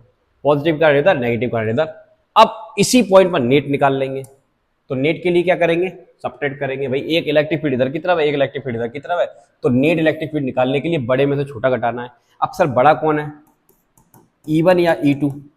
E1 में से घटाया तो E1 बड़ा होगा। क्यों बड़ा होगा, तो आप ये फॉर्मूला जानते हैं, मतलब ये कंसेप्ट जानते हैं ना कि डिस्टेंस छोटा होगा, सॉरी डिस्टेंस बड़ा होगा तो इलेक्ट्रिक फील्ड, सॉरी उल्टा बोल दिया, फिर से लिखता हूं, ऐसे बताना चाहिए कि डिस्टेंस छोटा है तो इलेक्ट्रिक फील्ड बड़ा है, और डिस्टेंस बड़ा है तो इलेक्ट्रिक फील्ड छोटा है। तो आप जरा इसमें देखिए सवाल में ध्यान से, इस चार्ज से ये दूरी कम है तो इसके कारण इम्पैक्ट ज़्यादा, मतलब इलेक्ट्रिक फील्ड ज़्यादा, और यहाँ से यहाँ तक की दूरी कम है तो इस चार्ज का इम्पैक्ट यहाँ पर क्या होगा, कम होगा, तो वो इलेक्ट्रिक फील्ड छोटा माना जाएगा। इसलिए E1 में से E2 को घटा देंगे। तो E1 में से E2 घटा देंगे तो देखो यूनिटी में चेंज करने से फायदा ये मिलेगा कि सेम क्वांटिटी यहाँ पर कॉमन आ जाएगी और बाकी हम इसको सब्ट्रैक्ट कर लेंगे, ये आ जाएगा। ठीक है, तो ये आ गया नेट रिजल्टेंट फील्ड। जो बड़ा इलेक्ट्रिक फील्ड होता है उसी दिशा में आपको नेट इलेक्ट्रिक फील्ड का डायरेक्शन भी देखने को मिलेगा। ये आ गया आंसर, कोई दिक्कत वाली बात नहीं है। तो ये बी पॉइंट की कहानी समाप्त हुई। अब हम निकालेंगे ए पॉइंट पर। ए पॉइंट पर आइए। अब ए पॉइंट कर मैं बात करता हूं तो ये ये कौन सा चार्ज था तुम्हारा, प्लस Q1, और ये कौन सा चार्ज है तुम्हारा, माइनस। तो इसके कारण इलेक्ट्रिक फील्ड डायरेक्शन, अगर मैं मान लो यहाँ पर यूनिट चार्ज 1 मान लेता हूँ डायरेक्शन देखने के लिए, तो ये प्लस इस प्लस को रिपेल करेगा तो इलेक्ट्रिक फील्ड डायरेक्शन इधर की तरफ आएगी बेटा। ये माइनस इस प्लस को इधर ही की तरफ अटेंड करेगा तो इसकी डायरेक्शन भी इधर की तरफ ही आएगी। कोई दिक्कत? चलो तो फटाफट से निकालो Q1 के कारण इलेक्ट्रिक फील्ड, फिर इसके कारण, फिर दोनों की सेम डायरेक्शन होने के बाद रिजल्टेंट को हम ऐड कर देंगे। चलो तो पहले निकाला electric field due to Q1 charge at point A, तो ये सेम फॉर्मूला ये आ गया, डायरेक्शन टूवर्ड्स राइट साइड। फिर निकाला electric field due to Q2 charge is this, तो सेम इसलिए आया कि वो सेम डिस्टेंस है और ये भी किस डायरेक्शन में है, राइट साइड में। अब हम क्या करेंगे, नेट निकालेंगे। तो नेट के लिए क्या करेंगे, या तो घटाएंगे या जोड़ेंगे। अगर दोनों वेक्टर एक ही डायरेक्शन में काम कर रहे हैं तो दोनों को जोड़ दीजिए। तो दोनों को जोड़ देंगे और यूनिटी में चेंज करने से फायदा ये कॉमन निकल जाएगा, ये आपस में जुड़ जाएंगे तो ये आपका आंसर आ जाएगा। और दोनों एक ही डायरेक्शन में तो नेट इलेक्ट्रिक फील्ड भी उसी डायरेक्शन में होगा, तो सेम डायरेक्शन यहाँ पर अप्लाई कर देंगे। अब लास्ट पॉइंट कौन सा बचा है बेटा, लास्ट पॉइंट बचा है ये वाला, इस पॉइंट की बात कर रहा है। ठीक है, तो उसको मैंने डायग्राम यहाँ समझाया हुआ है, इधर देखिए। ठीक है, तो सबसे पहले अगर ये पॉइंट आपका कौन सा है, सी है, तो इस चाय का इलेक्ट्रिक फील्ड डायरेक्शन इधर की तरफ होगी और इस चाय का इलेक्ट्रिक फील्ड डायरेक्शन इधर की तरफ होगी। क्लियर है? चल, अगर ये इक्विलेटरल ट्रायंगल है तो ये 60 डिग्री होगा, टोटल 180 होगा, तो ये अपना कितना होगा, 120 डिग्री होगा। क्लियर है? तो रिजल्टेंट निकालने का फॉर्मूला अभी मैंने आपको बताया था, क्या था, 2a cos थीटा बाई 2, ये रिजल्टेंट निकालने का फॉर्मूला है। पहले अपन को क्या करना पड़ेगा, पहले इस चाय का यहाँ पर इलेक्ट्रिक फील्ड निकालना पड़ेगा ये डिस्टेंस यूज करके, और फिर इस चाय का यहाँ इलेक्ट्रिक फील्ड निकालना पड़ेगा। ये डायरेक्शन इधर क्यों आ रही है इलेक्ट्रिक फील्ड की, सुनिए। अगर मैं यहाँ पर +1 मानता हूँ तो ये प्लस इस प्लस को रिपेल करेगा तो इलेक्ट्रिक फील्ड डायरेक्शन ऐसे, ये माइनस इस प्लस को अपनी तरफ अट्रैक्ट करेगा तो इलेक्ट्रिक फील्ड डायरेक्शन ऐसे। फिर इन दोनों का रिजल्टेंट बीच में कहीं हमको देखने को मिलेगा, जिसको हम इस फॉर्मूले से निकालेंगे। तो पहले हम क्या करेंगे, इस चाय का इलेक्ट्रिक फील्ड निकालेंगे। तो इलेक्ट्रिक फील्ड निकालने का फॉर्मूला हमको पता है। अच्छा, ये डिस्टेंस और ये डिस्टेंस दोनों की सेम ही है, तो यहाँ पर E1 और E2 की वैल्यू ये निकाली हुई है इन्होंने अच्छी तरीके से। Q1 and Q2 eight point C दोनों के कारण सेम इलेक्ट्रिक फील्ड आएगा। तो इसको सॉल्व किया तो ये इलेक्ट्रिक फील्ड आ जाता है this much, same electric field आया। तो अगर ये वाली वैल्यू और ये वाली वैल्यू सेम है और इनके बीच एंगल थीटा है, तो आप ये फॉर्मूला अप्लाई कर सकते हैं सेम मैग्नीट्यूड की वजह से। तो ये फॉर्मूला अप्लाई किया, यहाँ पर लगाया, अब यहाँ पर R के प्लेस पर ER आ गया, तो वो रिजल्ट इलेक्ट्रिक फील्ड निकल रहा है। ठीक है, और 2E1, ए का मतलब होता है चाहे ये वाला ले लो चाहे ये वाला ले लो, तो इन्होंने E1 ले लिया। ठीक है, और 120 डिग्री दे रखा है, 2 से कट जाएगा, 60 आ जाएगा, कैंसिल कर लेंगे तो ये आ जाएगा। अब ये E1 कौन है, E1 की वैल्यू तो वही है, तो ये वैल्यू 9 × 10 की पावर कितनी है, 3 है। ठीक है, ये आ गया। तो बहुत ही अच्छा क्वेश्चन था, लेकिन काफ़ी बड़ा क्वेश्चन था। आपको अलग अलग सिचुएशन में इलेक्ट्रिक फील्ड निकालने का तरीका सिखाया इन्होंने, बस और कुछ नहीं था।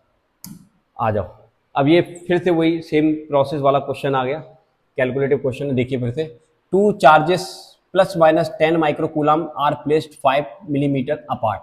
तो एक चार्ज है दिस 10 माइक्रोकूलम, दूसरा चार्ज भी कितना है 10 माइक्रोकूलम, एक दूसरे से 5 मिलीमीटर की दूरी पर रखे हुए हैं, कोई दिक्कत वाली बात नहीं है। अब यहां पर इन्होंने कहा है कि determine the electric field at a point P on the axis. अब ये जो पॉइंट पी है वो इसी एक्सिस पर है भाई, दो चार्जेस को मिलाने वाली लाइन एक्सिस कहलाती है, तो इसी एक्सिस पे पॉइंट पी है, ठीक है। On the axis of the dipole 15 centimetre away. ये डाइपोल का साइज तो 5 मिलीमीटर है, लेकिन इसके सेंटर से जितनी दूरी पर है वो दे रखा है 15 सेंटीमीटर, ठीक है। ओके, सब कुछ लिखा हुआ है यहाँ पर, कोई दिक्कत नहीं, सो इन फिगर, ठीक है। अच्छा, तो ठीक है, निकाल देते हैं। एक्सिस पर इलेक्ट्रिक फील्ड निकालना है तो आपको डायरेक्ट फॉर्मूला याद हो जाना चाहिए, ये वाला। अच्छा, ये वाला फॉर्मूला क्यों लग रहा है? हमारे पास तो एक और फॉर्मूला होता है इलेक्ट्रिक फील्ड का, क्या होता है? कूलम कांस्टेंट 2p बटा आर स्क्वायर माइनस का ए स्क्वायर का होल स्क्वायर। ये क्यों नहीं लगाया? तो बेटा यहाँ पर डाइपोल का साइज मिलीमीटर में है और डिस्टेंस का साइज सेंटीमीटर में है, तो यहाँ पर आर बड़ा है किससे? ए से। तो अगर आपका आर बहुत बड़ा है ए से, तो उस केस में ए स्क्वायर को नेगलेक्ट कर देते हैं, तो छोटे डाइपोल, इसको छोटा डाइपोल मान के सॉल्व करते हैं। तो छोटा डाइपोल मान के इसको सॉल्व कर रहे हैं, इसलिए ये वाला फॉर्मूला लग रहा है यहाँ पर। तो बस अब आर की वैल्यू 15 है, सेंटीमीटर को चेंज करना पड़ता है यहाँ पर, तो बस यहाँ पर ओनली वैल्यू पुट की गई है। पी निकालने का तरीका क्या होता है बेटा अपने पास? तो देखो, Q1 चार्ज इतना दे रखा है, Q2 चार्ज इतना दे रखा है, और 2a दे रखा है दिस, और मिलीमीटर को मीटर में चेंज कर लिया, ये आ गया। आर की वैल्यू सेंटीमीटर में थी, मीटर में ये आ गई, ठीक है। बस अब क्या दिक्कत है? 2 रख दिया। पी की वैल्यू निकालने का फॉर्मूला क्या होता है? डाइपोल मूवमेंट निकालने का फॉर्मूला होता है Q इंटू 2a। तो Q हमको पता ही है, 2a की वैल्यू हमको पता ही है, सब कुछ रखना है यहाँ पर इस फॉर्मूले में। तो इसके प्लेस पर आ गया ये, और 2, और P की वैल्यू होती है ये Q इंटू 2a, बाकी R Q है। उसके बाद वैल्यू पुट कर दी, ये इसके प्लेस पर आ गया, ये यहाँ आ गया, Q की वैल्यू दे रखी है, 2a की वैल्यू दे रखी है, और इसकी वैल्यू, इसको सॉल्व कर लेंगे, ये आपका आंसर आ जाएगा। तो बिल्कुल आसान क्वेश्चन है, ठीक है, कुछ नहीं था इसमें। बी पॉइंट में क्या कर रहे हैं? आप point Q 15 centimetre away from O on the line passing through the O and normal to the axis. अब जो अगला पॉइंट है वो यहां पर है, O से पास होती है वो लाइन और इसके परपेंडिकुलर है। तो सिंपल सी बात है, इसके लिए डायरेक्ट फॉर्मूला लगाओ, ये वाला इक्विलेटरल पोजीशन का फॉर्मूला। कूलम कांस्टेंट ये है, इसकी वैल्यू रख दी, P की वैल्यू हमको पता है Q इंटू 2 है, Q रखा, 2a रखा, बस सॉल्व करना है, कुल मिला के फॉर्मूला अप्लाई करके सॉल्व करना है। फॉर्मूला बेस्ड क्वेश्चन है, कोई भी दिमाग वाला रोल नहीं है इस क्वेश्चन में, ठीक है। आइए, ये एक बढ़िया क्वेश्चन है, इसको मैं आपको बता देता हूं कैसे करना है इसको सॉल्व। देखो यहां पर क्या लिखा है? The electric field component. यहां पर इलेक्ट्रिक फील्ड कॉम्पोनेंट की बात की जा रही है, आपको दे रखे हैं गिवन क्वांटिटी में क्या क्या। ई एक्स बराबर अल्फा एक्स की पावर 1/2 कॉमा ई बाय बराबर ई जेड बराबर 0। यानी कि इलेक्ट्रिक फील्ड जो है वो ई बाय की डायरेक्शन में और जेड की डायरेक्शन में 0 है, बट एक्स की डायरेक्शन में इतना है, कोई दिक्कत वाली बात नहीं है। चल बढ़िया, यहां पर अल्फा की वैल्यू की जब आप कैलकुलेशन में जरूरत पड़ेगी तो उन्होंने कहा है कि अल्फा की वैल्यू न्यूटन पर कूलम मीटर की पावर 1/2 होती है, ठीक है, रख देंगे। हमसे पूछा जा रहा है कैलकुलेट पहले नंबर पूछा जा रहा है the flux through the cube, इस क्यूब से गुजरने वाला फ्लक्स बताइए। चल, तो पहले पॉइंट के लिए कार्यक्रम स्टार्ट करते हैं। चलो मैं इसको थोड़ा आपको समझाने के लिए इसको दोबारा से बनाता हूँ। ये आपका डायग्राम, पहले मुझे एक काम करना छोड़ेगा, क्यूब बनाना पड़ेगा।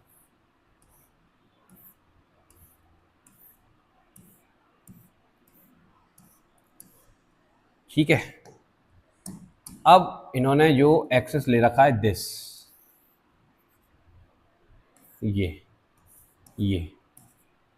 आपका y एक्सिस है, ये x एक्सिस है और ये z एक्सिस है, ये ओरिजिन हो गया मान लीजिए। अब ये जो क्यूब है ना बेटा, ये जो क्यूब है वो यहाँ पर जो इसकी पहली सरफेस जो मिलेगी वो कितनी दूरी पर है? वो दूरी इन्होंने दे रखी है 0.1 मीटर। कितनी दे रखी है? 1 मीटर। और ये 1 मीटर किसके बराबर है? a के बराबर है, मतलब स्क्वायर की जो भी साइड है उसी के बराबर है। तो ये भी a है, ये भी a है, ये भी a है, लेकिन ये दूरी जो है यहाँ से यहाँ तक की वो कितनी है? 0.1 मीटर। क्लियर? और ये जो लाइन है यहाँ पर x का कोऑर्डिनेट चेंज होगा, तो मतलब ये x की वैल्यू बताएगी। यहाँ से यहाँ तक चलोगे तो x की वैल्यू 0.1 आएगी, और चल लोगे तो x की वैल्यू कितनी हो जाएगी? 0.1 प्लस 0.1 0.2 हो जाएगी, इस तरह से। तो ये x के कोऑर्डिनेट चेंज होंगे, यहाँ पर y और यहाँ पर z। बट इन्होंने साफ साफ कहा है कि इसी डायरेक्शन में इलेक्ट्रिक फील्ड है, वो कितना है अल्फा x1y2। तो x का मतलब x के कोऑर्डिनेट को पुट करना, यहाँ पर x की दूरी को डालना, कुल मिला के ये है। और अल्फा की वैल्यू इन्होंने दे रखी है। इस डायरेक्शन में इलेक्ट्रिक फील्ड नहीं है, इस डायरेक्शन में इलेक्ट्रिक फील्ड नहीं है इस सवाल के अकॉर्डिंग। ठीक है, अब जरा ध्यान सुनना, इस सरफेस को देखिए, ये वाले सरफेस को मैं आपको समझाने की कोशिश करता हूं। इधर देखिए, इस तरह से ये आपके सामने क्यूब है, ये वाला सरफेस है और एक ये वाला सरफेस है, फिर ऊपर है, फिर नीचे है, फिर इधर है और इधर है, 6 फेसेस हैं इसके। ठीक है, अब इलेक्ट्रिक फील्ड जब ऐसे पड़ेगा तो इस सरफेस की कैसा है 90 डिग्री है, और इस सरफेस के भी कैसा है 90 डिग्री है, सरफेस के परपेंडिकुलर, सही है। लेकिन ऊपर वाले सरफेस के कैसे हो जाएगा, पैरेलल हो जाएगा, सरफेस को टच करते हुए जाएगा, इधर वाले सरफेस को भी टच करते हुए जाएगा, इधर वाले को भी टच करते हुए जाएगा, इधर वाले को भी टच करते हुए जाएगा, लेकिन इस पर परपेंडिकुलर पड़ेगा। तो मुझे ये लगता है कि यहाँ पर जो इलेक्ट्रिक फील्ड की डायरेक्शन है दिस, ये इलेक्ट्रिक फील्ड की डायरेक्शन है, और यहाँ पर इलेक्ट्रिक फील्ड की डायरेक्शन ऐसे ही है, कोई दिक्कत नहीं है, इसी डायरेक्शन में इलेक्ट्रिक फील्ड जा रहा है, कोई दिक्कत नहीं है। ठीक है, नो प्रॉब्लम। अब यहाँ पर हम एक चीज़ देखेंगे, सरफेस एरिया। तो देखो, ये वाला सरफेस का एरिया की डायरेक्शन परपेंडिकुलर बाहर की तरफ होगी। ठीक है, हमको बाहर की तरफ कंसिडर करनी है, हर जगह बाहर की तरफ कंसिडर करनी है। तो अगर हम यहाँ पर बाहर की तरफ कंसिडर करते हैं तो इसका एरिया वेक्टर मैं मान लेता हूँ बाहर की तरफ n कैप, और इस सरफेस के लिए एरिया वेक्टर इधर की तरफ, तो ये हो जाएगा इधर की तरफ n कैप। इस सरफेस के लिए एरिया वेक्टर ऊपर की तरफ, तो ये n कैप। इस सरफेस के लिए एरिया वेक्टर नीचे की तरफ, तो ये n कैप। अब आप यहाँ पर देखिए, फील करिए कि यहाँ पर इलेक्ट्रिक फील्ड और एरिया वेक्टर दोनों की डायरेक्शन सेम है, तो थीटा की वैल्यू कितनी मिलेगी, यहाँ पर थीटा की वैल्यू मिल जाएगी आपको 0 डिग्री। यहाँ पर इलेक्ट्रिक फील्ड तो इधर है और एरिया वेक्टर इधर है, तो एंगल कितना बनेगा 180 डिग्री। तो यहाँ पर थीटा की वैल्यू आपको मिल जाएगी 180 डिग्री। अब ऊपर वाले फेस की बात करूँगा तो इलेक्ट्रिक फील्ड सामने की तरफ है और एन कैप ऊपर, मतलब एरिया वेक्टर ऊपर, तो एंगल कितना है 90, तो 90 डिग्री है। और आपको इलेक्ट्रिक फ्लक्स का फॉर्मूला याद होगा, फ्लक्स का फॉर्मूला होता है ई ए कॉस थीटा, और थीटा की जगह मैं 90 रखूंगा तो वो 0 हो जाएगा, यानी कि ऊपर वाली सरफेस, नीचे वाली सरफेस, ये वाली सरफेस, ये वाली सरफेस, ये ऊपर से लेके यहाँ तक पूरा इलेक्ट्रिक फ्लक्स क्या हो जाएगा 0 हो जाएगा। केवल हमारे पास कैलकुलेशन बचेगी this side and this side, तो इसको हम बोल लेते हैं लेफ्ट साइड और इसको हम बोलते हैं राइट साइड। तो बस हम फ्लक्स को निकालेंगे एक बार लेफ्ट साइड के लिए और एक बार फ्लक्स निकालेंगे राइट साइड के लिए, और दोनों को आपस में ऐड कर देंगे तो नेट फ्लक्स आ जाएगा। ये वाला काम हमको इस क्वेश्चन में करना है। चलिए, तो अगली स्लाइड में यहाँ पर कर रखा है, तो मैं आपको समझा देता हूँ फटाफट से। ये डायग्राम आपको समझ में आया, ये गिवन क्वांटिटी है। तो हमने लिखा flux linked by left surface of cube is, तो फ्लक्स का फॉर्मूला क्या होता है, ई डेल्टा एस मानो या ए मान लो, नो प्रॉब्लम, ये तो फॉर्मूला लिखने का तरीका होता है, ये हो। अब इलेक्ट्रिक फील्ड की पूरी वैल्यू ये रखी है। अब ये क्या है, ए एरिया। तो अब आप यहाँ पर ये देखिए, इस सरफेस से पास होने वाला एरिया निकालना है ना, तो भाई ये स्क्वायर है, तो स्क्वायर का एरिया क्या होता है, ए स्क्वायर होता है, सिंपल सी बात है। तो इसके प्लेस पर क्या लिख दिया, ए स्क्वायर रख दिया। ठीक है, लेफ्ट साइड इधर है, मतलब ये, तो एंगल कितना है 180 डिग्री, तो 180 डिग्री रख दिया। ठीक है, और कॉस 180 डिग्री की वैल्यू होती है माइनस की, तो इसकी वजह से यहाँ पर ये माइनस आ जाता है, तो ये लेफ्ट साइड का आपको क्या मिल गया, फ्लक्स मिल गया, नो प्रॉब्लम। इसी तरह से हम राइट साइड का निकालेंगे। तो हमने लिखा now flux linked by right side, same formula लगाया, ई की वैल्यू पुट करी, डेल्टा ए, डेल्टा एस क्या है, यस एरिया, तो एरिया कितना है ए स्क्वायर, कोई दिक्कत वाली बात नहीं है। अब राइट साइड में यही इलेक्ट्रिक फील्ड है और यही एरिया वेक्टर, तो एंगल 0 है, तो यहाँ पर 0 रख दिया, तो यहाँ पर 0 रख दिया। अब यहाँ पर एक चीज समझिए, ये जो x है ये x कोऑर्डिनेट को बता रहा है। तो अभी मैंने आपको डायग्राम समझाया था, इधर देखिए, यहां पर बनाया था, यहां से लेकर यहां तक की दूरी कितनी है 0.1, मतलब ये a के बराबर है। तो पहले एक्सिस से यहां तक चल के आया a, तो ये मुझे लेफ्ट मिला, लेफ्ट फेस मिला, राइट थोड़ी ना मिला, राइट के लिए अभी a और चलना है, तो a और चलूंगा तो राइट मिलेगा। तो टोटल दूरी कितनी हो गई ओरिजिन से a प्लस a, तो 2a हो गया। तो वहां पर जब आप रखेंगे वैल्यू को राइट वाले फेस में, तो x के प्लेस पे क्या रखना पड़ेगा, 2a रखना पड़ेगा, बाकी पावर है तो पावर रहने देंगे, ये तो सेम ही है, cos 0 वैल्यू 1 होती है। ठीक है, अब ये अंडर रूट, मतलब 1/2 को हटाऊंगा तो अंडर रूट लग जाएगा 2 पर, और ए की पावर 1/2 आ जाएगी। इनको सॉल्व कर लेंगे तो ये आ जाएगी। ये आपका क्या आ गया, यस, आपका राइट साइड से फ्लक्स आ गया। अब बस नेट फ्लक्स निकालना, तो दोनों को जोड़ देंगे। तो देखो दोनों को जोड़ दिया, ये लेफ्ट साइड की वैल्यू, ये राइट साइड की वैल्यू, ठीक है। अब इसमें से देखिए कुछ कॉमन आ रहा है, अल्फा ए की पावर 5/2, अल्फा ए की पावर 5/2 कॉमन आ जाएगा, ये बचेगा। वैसे यही आंसर है। अगर इतनी डिफिकल्ट वैल्यू दी है, अगर आप चाहे तो इसको सॉल्व भी कर सकते हैं, तो फिर मैंने इसको सॉल्व करके भी दिखाया। इसकी वैल्यू 1.41 होती है। फिर मैंने अल्फा की वैल्यू रख ली, ए की वैल्यू रख दी मैंने यहाँ पर, इसको सब्ट्रैक्ट कर लिया तो ये आ गया। इस भाई साहब को मैंने ऐसे ही रहने दिया। अगले पेज पर क्या किया है मैंने, अगले पेज पर मैंने 800 लिखा हुआ है, 0.41, ये कैसे आया 0.41 ये वाला। और उसके बाद इसकी क्या कहानी है, हाँ ये ऐसे के ऐसे रहने दिया, कोई दिक्कत नहीं है।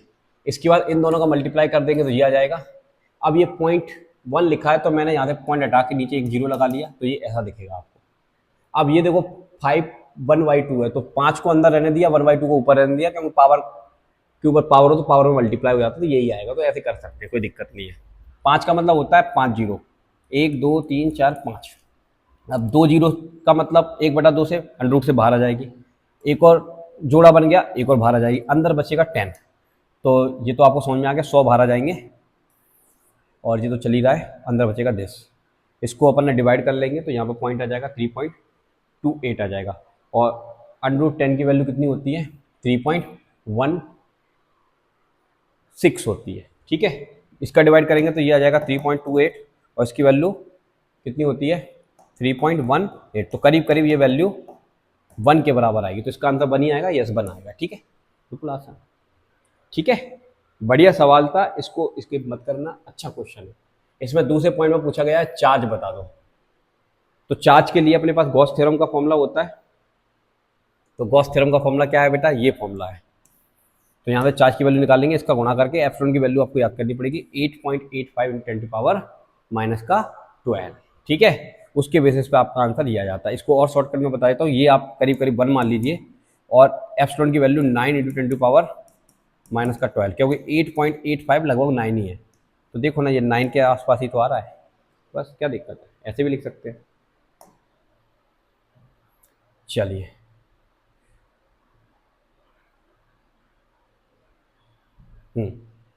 अब ये भी सेम ही क्वेश्चन है, बड़ा क्वेश्चन है, करने का तरीका सेम ही है। अब देखो क्वेश्चन पढ़ते हैं पहले, तो यहाँ पर क्या क्या लिखा है। An electric field is uniform, electric field यहाँ पर यूनिफॉर्म दे रखा है। कैसा दे रखा है बेटा, यूनिफॉर्म इलेक्ट्रिक फील्ड दे रखा है, यूनिफॉर्म इलेक्ट्रिक फील्ड है in the positive x direction. Okay, positive x direction for positive x and uniform with the same magnitude but in the negative x direction for negative x. Okay, इनका ये कहना है कि अगर ये location है origin, तो इधर की तरफ नेगेटिव डायरेक्शन में भी सेम मैग्नीट्यूड का इलेक्ट्रिक फील्ड है, पॉजिटिव डायरेक्शन में भी सेम मैग्नीट्यूड का इलेक्ट्रिक फील्ड है, लेकिन पॉजिटिव डायरेक्शन में इलेक्ट्रिक फील्ड की वैल्यू पॉजिटिव है, नेगेटिव डायरेक्शन में इलेक्ट्रिक फील्ड की वैल्यू नेगेटिव है। और हमको पता है वेक्टर के रूल से इधर की तरफ जो इलेक्ट्रिक फील्ड होगा वो दे रखा है सवाल में 200। कितना दे रखा है 200, पॉजिटिव डायरेक्शन में इतना, नेगेटिव डायरेक्शन में इतना, ठीक है। Okay, no problem, no problem. यहां पर इसका मतलब क्या है, देखो यहां पर जो भी x की वैल्यू आएगी वो 0 से छोटी आएगी, तो यहां पर x की वैल्यू 0 से छोटी है, और यहां पर x की वैल्यू 0 से बड़ी है इधर की तरफ। बस ये सवाल में लिखा होगा, यहां तक पढ़ लिया। A right circular cylinder of length, मतलब राइट साइड में सर्कुलर सिलेंडर की लेंथ कितनी है, राइट साइड में a right circular cylinder of length 20 centimetre and radius 5 centimetre has its centre, मतलब यहाँ से सिलेंडर के यहाँ से जहाँ तक चलेंगे तो टोटल 20 है, तो अगर इसको हम आधा आधा कर लेते तो ये 10 हो जाएगा, ये 10 हो जाएगा। अगर इसको ओरिजिन माना है ना बेटा, तो इधर की तरफ 10, इधर की तरफ 10, तो टोटल सेंटर कितनी लेंथ का हो गया 20 सेंटीमीटर का हो गया, लेंथ हो गई। और रेडियस इन्होंने दे रखी है कितनी, रेडियस इन्होंने दे सकती है इन्होंने 5 सेंटीमीटर रेडियस, तो ये आपको आर दे रखा है 5 सेंटीमीटर। और इन्होंने जो डायग्राम किताब में बना रखा है, तो ये ओरिजिन से इधर की तरफ की डिस्टेंस को प्लस सेंटीमीटर में माना है और इधर की तरफ माइनस माना है, तो टोटल डिस्टेंस या टोटल लेंथ 20 मानी जाएगी, ठीक है। अब सवाल में क्या पूछना है ये बता भाई मेरे को। ये बोल रहे हैं कि what is the net outward flux through each flat face. तो फ्लैट फेस इनको बोलते हैं, तो ईच फ्लैट फेस से हमको नेट फ्लक्स निकालना है, तो कोई दिक्कत नहीं है। लेफ्ट फेस की बात करते हैं, लेफ्ट साइड ये है, तो भाई इस फेस का एरिया वेक्टर की डायरेक्शन भी इधर ही होगी और इलेक्ट्रिक फील्ड भी इधर ही की तरफ होगा, तो थीटा की वैल्यू यहाँ पर अपन को 0 मिल जाएगी। इधर भी सेम कहानी, इलेक्ट्रिक फील्ड भी इधर ही है और एरिया वेक्टर भी इधर ही है, तो यहाँ पर भी थीटा की वैल्यू कैसी मिल जाएगी, सेम मिल जाएगी, 0। तो देखो इन्होंने क्या किया, लेफ्ट साइड के लिए इलेक्ट्रिक फील्ड दे रखा है। अब एरिया की बात करते हैं, तो एरिया का फॉर्मूला क्या होता है, एरिया इन्होंने लिखा है लेफ्ट साइड का लेफ्ट साइड में ही है, ठीक है। अब एरिया का फॉर्मूला होता है फ्लैट सरफेस सर्कुलर होती है, सर्कल का एरिया पाई आर स्क्वायर होता है। तो देखो इसकी जगह रख दिया इन्होंने पाई आर स्क्वायर, क्या रख दिया, पाई आर स्क्वायर, तो ये आ गया। और आई कैप, भाई नेगेटिव डायरेक्शन में निकाल रहा हूँ तो सब मैं नेगेटिव लेके चल रहा हूँ, ये नेगेटिव साइन लगा दिया, कोई दिक्कत वाली बात नहीं है। आर की वैल्यू मेरे को पता है 5 सेंटीमीटर है, मीटर में कन्वर्ट करूंगा तो 100 का डिवाइड देना पड़ेगा, तो ये आ जाएगी। तो ये आपका एरिया आ गया, ये इलेक्ट्रिक फील्ड आपको पता है। अब आप फ्लक्स निकाल रहे हैं, तो फ्लक्स का फॉर्मूला ये होता है, तो ई की वैल्यू रखी, डेल्टा एस की वैल्यू रखी, दोनों की वैल्यू को रखूंगा, माइनस से माइनस टकराएगा तो ये प्लस हो जाएगा।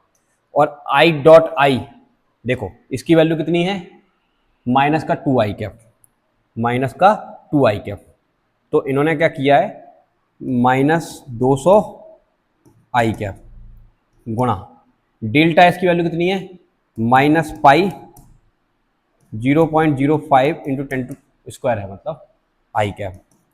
तो ये माइनस से ये माइनस तो हो जाएगा प्लस, ठीक है। ये आई डॉट आई होके 1, बाकी 200 और पाई और ये बचा, तो बस ये 200 पाई और ये बचा, तो इन सब का आपने मल्टीप्लाई कर लिया तो ये फ्लक्स आ जाता है आपका लेफ्ट साइड का इतना, बिल्कुल आसान। सिमिलरली सेम प्रोसेस आप करेंगे राइट साइड के लिए, ये इलेक्ट्रिक फील्ड है प्लस का, ये एरिया भी कैसा है प्लस का, सेम डायरेक्शन में, तो बस गुणा वुणा करेंगे सेम ही वैल्यू आएगी, तो ये आ जाएगी। तो नेट निकालना है तो नेट के लिए अपन दोनों को जोड़ देंगे, नेट के लिए क्या करेंगे, दोनों को जोड़ देंगे। तो यहाँ जोड़ा है कि नहीं जोड़ा, अच्छा इन्होंने पूछा है क्या, what is the net outward flux through E, अच्छा आउटवर्ड फ्लक्स निकालना था, ठीक है, तो निकाल दिया। उसके कारण इतना आ जा, राइट साइड कारण इतना आ जा, ठीक है, हो गया जी, पहला पॉइंट तो हो गया। दूसरे पॉइंट में क्या पूछ रहा है, what is the flux through the side of the cylinder, side of the cylinder. तो यहां पर आपको इस पॉइंट में पूछा जा रहा है ये वाला आंसर, ये कौन सा है, दूसरा, दूसरे वाले का आंसर हम निकालने की कोशिश करेंगे यहाँ पर। तो यहाँ पर हम मान लेते हैं साइड, साइड की बात करें तो ये वाला पॉइंट है, मतलब सिलेंडर ये है, ठीक है, इलेक्ट्रिक फील्ड इधर की तरफ है, और कर्व साइड के लिए पूछा है ना, ठीक है, कर्व साइड के लिए पूछ रहा है, बाहर के लिए यही पूछ रहा है ना। यहाँ पर देखो कहाँ लिखा हुआ है, what is the flux through the side of the cylinder, side, side मतलब ये साइड है, तो इलेक्ट्रिक फील्ड डायरेक्शन इधर है और इसका एरिया वेक्टर इधर होगा, तो एंगल 90 डिग्री आ जाएगा इनके बीच में। तो एंगल 90 डिग्री आ गया, तो 90 डिग्री में फ्लक्स 0 होता है, तो उसको सॉल्व करने की जरूरत ही नहीं है, फ्लक्स 0 खत्म। और बाकी लेफ्ट और राइट साइड का तो हमने निकाल लिया था, नो प्रॉब्लम, ठीक है। नेक्स्ट पॉइंट में क्या पूछ रहा है, what is the net outward flux of the cylinder. तो थर्ड पॉइंट में ये net outward flux through the cylinder, तो लेफ्ट राइट और कर्व सरफेस तीनों को ऐड कर देंगे, इसके कारण 0 था, इसके कारण सेम था, तो ये आ गया आंसर। और डी पॉइंट में पूछ रहा है what is the net charge inside the cylinder. तो net charge inside the cylinder की बात करेंगे, तो the net charge inside the cylinder के लिए अपन को ये फॉर्मूला लगाना है गॉस की थ्योरम से।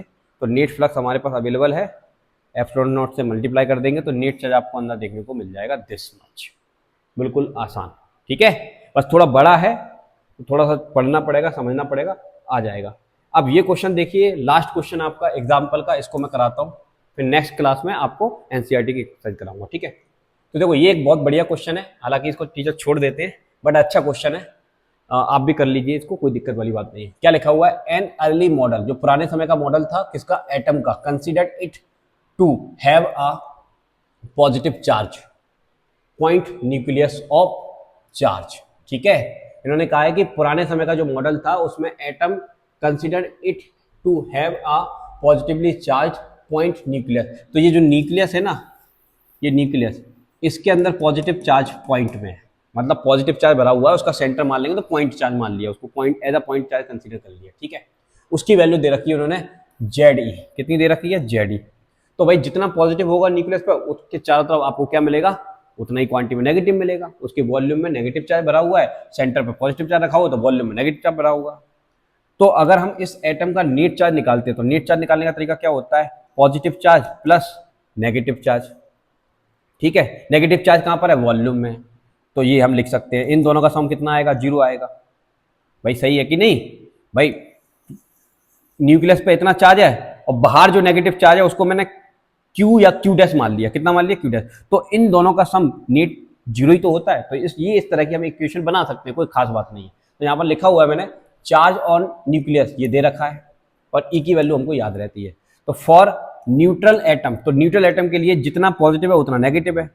तो पॉजिटिव का नाम इन्होंने जेड ही रखा है और नेगेटिव का नाम मैंने क्यू डैश रख दिया, कोई दिक्कत नहीं है। तो मैं यहाँ से क्यू डैश की वैल्यू निकाल सकता हूँ। कैसे निकालूंगा? एक तरीका ये होता है क्यू डैश की वैल्यू निकालने का। देखिए इधर चार्ज का फॉर्मूला होता है वॉल्यूम के लिए रो इंटू बी दिस। तो हमने क्या किया, जेडी को तो जेडी रहने दिया, क्यू के प्लेस पर रख दिया रो इंटू बी, और बी का मतलब होता है, क्या होता है? वॉल्यूम। और वॉल्यूम का फॉर्मूला क्या होता है? स्फीयर का वॉल्यूम 4/3 पाई आर क्यू। तो ये देखो बी के प्लेस पर ये आ गया और रो के प्लेस पर रो ही है और बाकी ये है, और बराबर में कितना रख दिया? 0। तो हमने क्या निकाला? न्यूट्रल एटम पर इतना चार्ज होता है। ऐसे हम इक्वेशन बना सकते हैं। अब यहाँ से हमको फायदा क्या मिलेगा? हम यहाँ से डेंसिटी निकाल सकते हैं इसकी। क्या निकाल सकते हैं? डेंसिटी। क्यों निकाल सकते हैं? जरूरत पड़ेगी आगे। तो अगर मुझे डेंसिटी निकालनी है यहाँ से तो कैसे निकालूंगा? तो मैं एक काम करता हूँ, इस वाले भाई साहब को उधर भेज देता हूँ। तो ये आपको ऐसा दिखेगा कुछ, जेडी बराबर माइनस का, अरे भाई इसको इधर भेजो या उसको इधर भेजो, बात एक ही है, मतलब एक चीज माइनस की आने वाली है। ठीक है, ये आ जाएगा।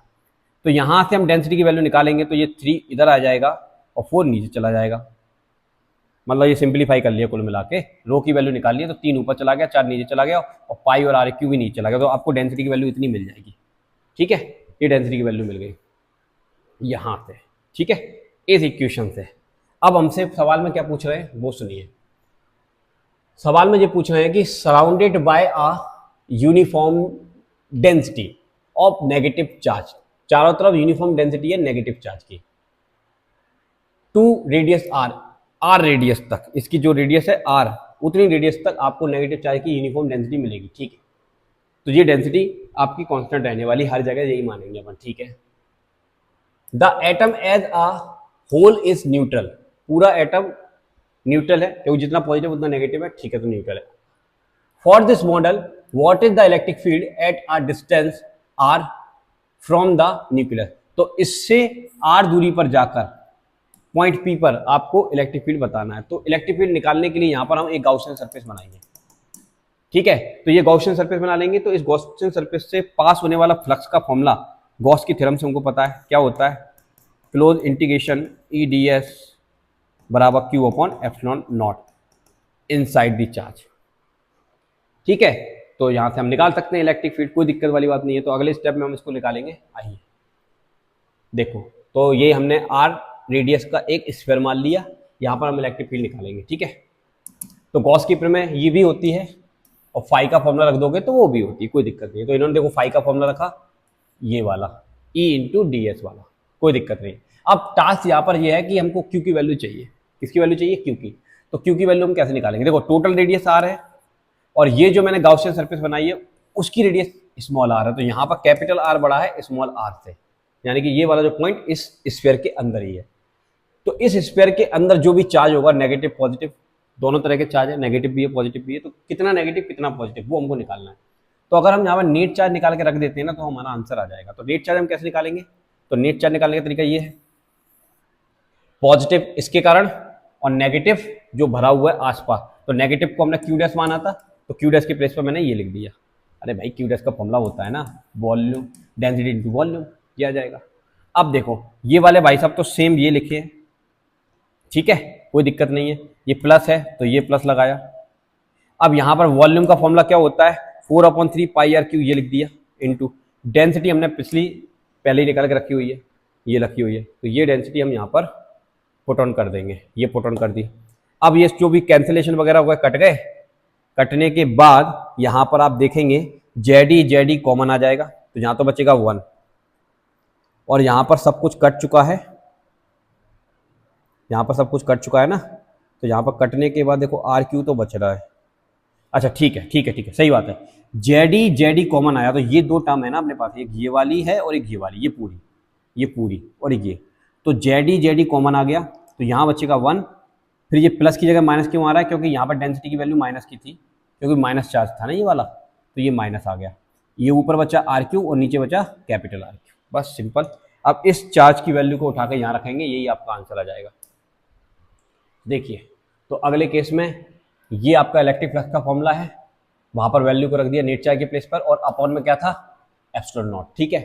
अब इन्होंने इसको सॉल्व किया, एलसीएम ले लिया, तो ये आ गया, और अपॉन में एप्सिलॉन नॉट तो चल ही रहा है। अब सर ये कहाँ से आ गया, तो आंसर ये डेल्टा एस को नीचे भेजा, इसके बटे में, मल्टीप्लाई में तो बटे में जाएगा।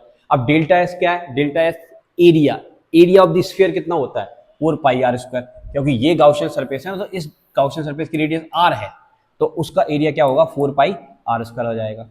तो 4 पाई आर स्क्वायर और एप्सिलॉन को ये लिख दिया इन्होंने, अच्छा आर स्क्वायर को अंदर ही रहने दिया इसके साथ, बाकी इन दोनों को इन्होंने बाहर रख दिया, और ये है ही, तो ये वाली क्वांटिटी देखो ये आ गया, और ये वाले भाई साहब ये आ गए, ऊपर बचेगा r Q minus r Q, और अपॉन में आर क्यू, और ये वाला आर स्क्वायर इसके साथ है, क्लियर है, कोई दिक्कत नहीं है। फिर इन्होंने थोड़ा सा और सिंप्लीफाई किया, इसको इसके बटे में रखा, तो ये दोनों तो मर जाएंगे, 1 अपॉन आर स्क्वायर बचेगा, इसको इसके बटे में रखेंगे, तो ऊपर एक आर बचेगा और नीचे का आर स्क्वायर मर जाएगा, ये वाला आर क्यू तो बचेगा, तो ये आंसर आ जाएगा, ठीक है। तो ये एक अच्छा क्वेश्चन है, आप इसको कर सकते हैं, अदरवाइज स्किप भी कर सकते हैं, बट ये एक बढ़िया क्वेश्चन है, नीट जेईई वाले बच्चों के लिए तो बहुत काफ़ी इंपॉर्टेंट क्वेश्चन माना जाता है, क्लियर है। तो आज की इस क्लास में हम लोगों ने एनसीईआरटी एग्जाम्पल सारे कवर कर दिए हैं, नेक्स्ट क्लास में मैं आपको एनसीईआरटी की एक्सरसाइज कराऊंगा सारे क्वेश्चन, और अगर वीडियो अच्छा लगा हो तो प्लीज़ वीडियो को दिल से लाइक करना, और चैनल पर नया तो चैनल को सब्सक्राइब कर लेना, ताकि आपको क्लास 12 के सभी एनसीईआरटी PYQ के वीडियोस मिलते रहे। Thank you.